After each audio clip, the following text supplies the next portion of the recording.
ప్రజలు నాకు సబ్స్క్రైబ్ చేయండి. మళ్ళీ అడుగుతున్నా, నేను సిగ్గు లేకుండా అడుగుతున్నాను, సబ్స్క్రైబ్ చేయండి చేయండి చేయండి. Hi guys, welcome to DSC point. So friends, ముందు వీడియోలో ఢిల్లీ సుల్తాన్ గురించి మనం నేర్చుకున్నాము. ఈ వీడియోలో కాకతీయుల గురించి నేర్చుకుందాం. సో ఇంతకుముందు చెప్పినట్టుగా నేను మీకు దీన్ని కూడా కోడింగ్ ద్వారా నేను వివరించడం జరుగుతుంది. ఖచ్చితంగా మన వీడియోస్ని లైక్ చేసి షేర్ చేసి మన ఛానల్ని సబ్స్క్రైబ్ చేసుకుంటే చాలా మంచిది. ఓకే, సో మొదటగా నేను చదువుతాను చూడండి. ఆర్పి నేను ఇక షార్ట్కట్లో రాయడం జరిగింది. ఆర్పి ఆర్ఎంజిఆర్డిఎంపి ఇది షార్ట్కట్లో రాశాను, వివరిస్తాను మీకు. రాస్తూ ఎలా గుర్తుపెట్టుకోవాలని మీకు వివరిస్తాను. సో అప్పుడు మీకు చాలా బాగా గుర్తుంటుంది. చూడండి, కోడ్ ఏంటి, ఏమని చెప్పుకున్నాం మనం. కోడ్ రుద్రమహా గణపతి దేవి ప్రతాపం. ఓకే, సో తర్వాత ముందుకు వచ్చేసి ఆర్పి అని రాయాలి. సో ఆర్పి అనగా రెండవ పౌలరాజు,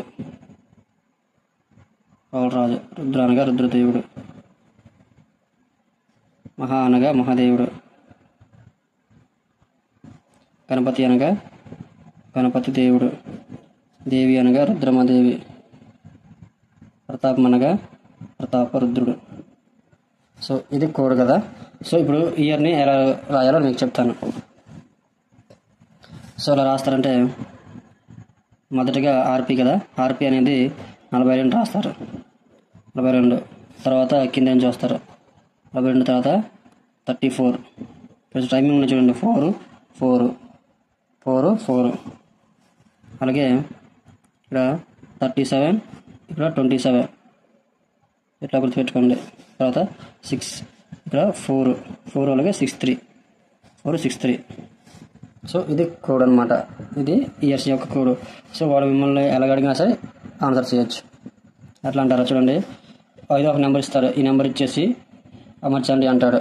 అప్పుడు ఏం చేస్తారంటే, ఈ నెంబర్ సిస్టమ్ ఉంది కదా, ఈ నెంబర్లు అనేవి ఇచ్చిన ఇయర్స్ నుంచి తీసివేస్తే ఏ ఇయర్ అయితే మనకి ఇక్కడ వస్తుందో అదే వారి యొక్క పరిపాలన కాలం కింద మనం లెక్కేసుకోవాలి.